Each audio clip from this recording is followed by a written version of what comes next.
शनिदेव की महिमा अनंत है।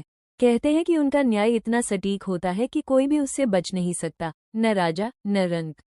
बहुत समय पहले कौशाम्बी नगरी में एक युवक रहता था जिसका नाम था आर्यन। वो बुद्धिमान था, मेहनती था, लेकिन अपने ज्ञान और सफलता पर उसे बहुत घमंड था। वो अक्सर कहा करता, मेरे जीवन में जो भी है वो सिर्फ मेरी मेहनत का फल है, किसी देवता का नहीं। लोग उसे समझाते कि शनिदेव कर्मों का न्याय करते हैं, लेकिन वो इन बातों पर हंसता था। एक दिन नगर में एक वृद्ध साधु आए। उनकी आंखों में गहरा तेज था। उन्होंने सबको चेतावनी दी, समय बदलते देर नहीं लगती और शनिदेव का न्याय अटल है। आर्यन ने उनका मजाक उड़ाया और कहा, अगर शनिदेव सच में न्याय करते हैं तो मुझे क्यों नहीं परखते।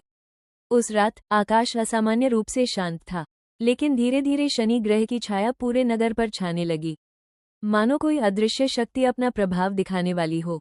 अगले ही दिन से आर्यन के जीवन में बदलाव शुरू हो गया। उसका व्यापार, जो हमेशा लाभ में रहता था, अचानक घाटे में जाने लगा। उसके मित्र उससे दूर होने लगे। घर में बिना कारण कलह होने लगी। आर्यन परेशान हो गया। उसने बहुत कोशिश की, लेकिन हर प्रयास असफल हो रहा था। एक रात थककर वो सो गया। तभी उसे एक अद्भुत स्वप्न आया।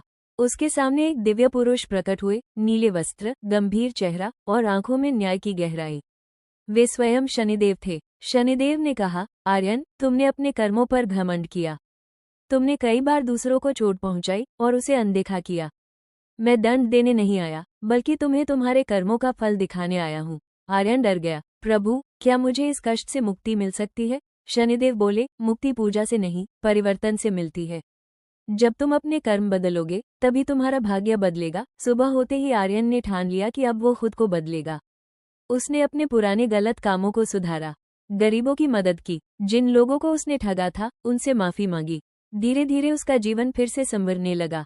व्यापार में लाभ होने लगा, घर में शांति लौट आई, लोगों का विश्वास भी वापस आ गया। कुछ समय बाद वही साधु फिर नगर में आए।